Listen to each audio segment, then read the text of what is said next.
Ladies and gentlemen, boys and girls, welcome to another broadcast of the Lawrence Report. On tonight's broadcast, we'll be discussing episode 7 of Percy Jackson and the Olympians. Now, we are finally making our way to the underworld in Percy Jackson. On this episode right here, Percy and the team, like I said, they do make their way to underworld, but they are met with a lot of challenges as they're heading to the underworld. And I must say, with Percy Jackson, this series right here has actually been crushing it on Disney Plus. Like, the views have been crazy, and I've had a good time myself covering Percy Jackson, learning more about the history, the background of the books, the author. It has been a blast, and I'm already looking forward to season 2 whenever that may drop. So Percy Jackson, for me, absolute fun, having a blast with this series right here. Now, we see in the early stages of this episode, Percy is walking into this mattress store. We find out in this episode that Percy actually has another brother, and Poseidon has another son by the name of Procrustes, right? Now, Procrustes wants to trap Percy by laying onto these mattresses. Basically, this is a mattress store that Percy's brother owns, right? And Percy realizes, and he knows that the key to the underworld is through Procrustes, right? That his area has a secret passageway for him to get to the underworld. So instead, like I said, he tried to trap Percy, but Percy wasn't falling for it. So Annabeth went invisible. She used her powers or whatever, and she ended up pushing Procrustes into this into this mattress, and that's how he was able to finally journey on to get into the underworld. And also, I should note that in this episode right here, we get a lot of flashbacks with Percy, his mother, and we even get a chance to meet Percy's father. This is back in the very beginning stages with these flashbacks when it comes to Percy being so young and dealing with some stuff that happened at the school, but we'll continue to talk about that. So now that the team is finally be able to go through this trap door, they end up meeting Chiron. He's basically like a boatman. He leads these souls of the dead into Hades' realm. Percy tries to bribe Chiron, and he tries to do a bunch of small talk, but that is not working for Chiron. He's like, well, you're not even dead. How are you here? That's basically what he's saying in a nutshell, right? So instead, what this guy, or I should say this captain of this lost souls, what he does is he ends up taking a whistle, and he blows his whistle, and here comes this 3-headed dog, which is absolutely crazy and mind-boggling. And this 3-headed dog ends up chasing the big three of Percy, Grover, and Annabeth, right? And unfortunately for Grover, he even gets swallowed up by the dog, which I thought was pretty hilarious. And I guess with all the chaos and the confusion, Grover ends up losing his pearl. And in fact, he believes that the pearl is left inside of the 3-headed dog.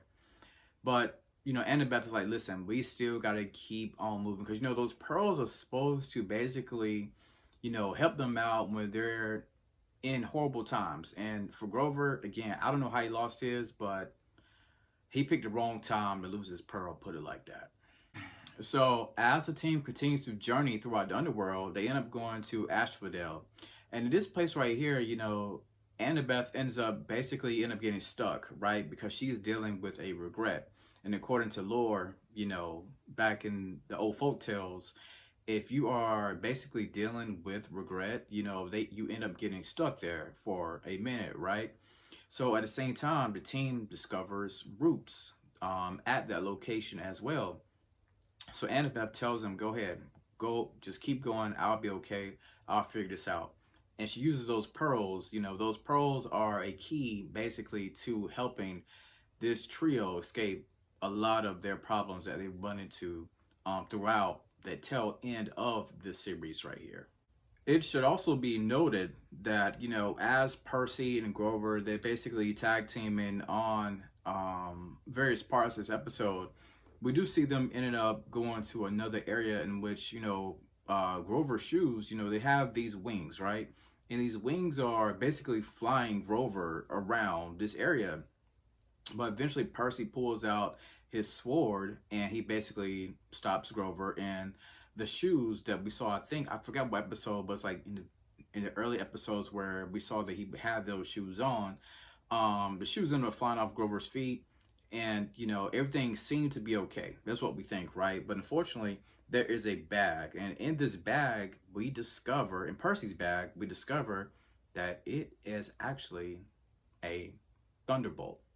And it is believed that that may be the thunderbolt that everybody seems to be looking for, right? But Percy's like, this is not my bag. In fact, this is Ares' bag.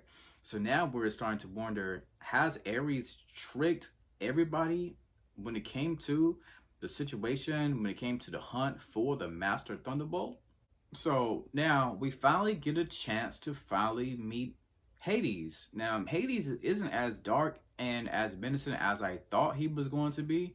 It seems to be more chill, calm, and relaxed, if you ask me. But, they get both sides, basically. Percy and Grover and Hades, they all get straight down to business. There's no small talk at all, right? So Percy immediately is like, hey, where's my mother?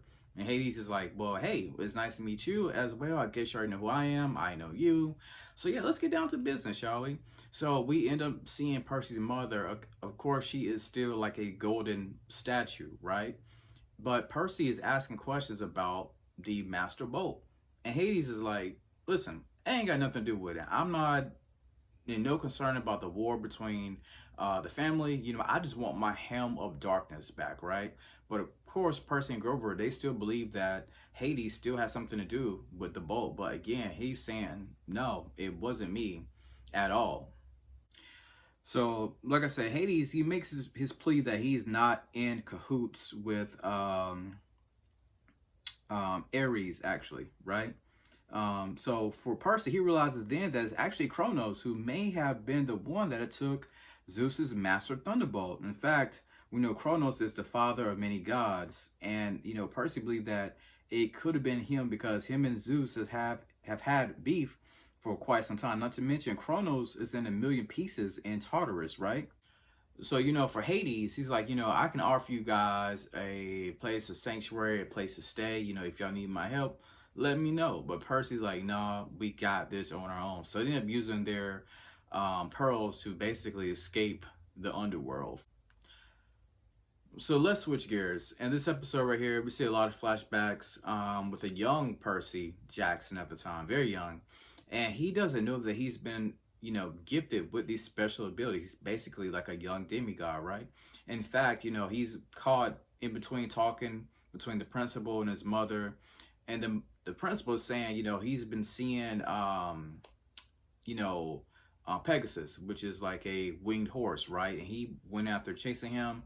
Again, he doesn't know that he has these special abilities, but his mother knows, but his mother isn't exactly for sure how to tell him, like, should I move him to another school? That's what she was debating about. And she even pulled in his father, Poseidon, to ask him for advice about this right here. So, again, the family is torn because they aren't exactly sure what to do with Percy's powers and how should they tell them and how can they protect him? How can they not let the world know of his special ability? So we see the mother basically throughout this episode, she's dealing with this right here as well as the father. So after, everything is going on with Percy and his family, the big three of Annabeth, Percy, and Grover, they end up uniting back. And as they're getting ready to unite back, we end up seeing Ares. But Ares has this big old sword with him. And Percy pulls this out too, because again, Percy ain't scared of Ares. None of the children, none of the kids, the big three, none of them actually scared. That's one thing I love about this series right here. They're willing to stand up and fight whoever is in their way. And that's how the episode ends. And now we only have one episode left. Have y'all been enjoying Percy Jackson? Let me know below in the comments. And as always, thank you for tuning in to The Lawrence Report.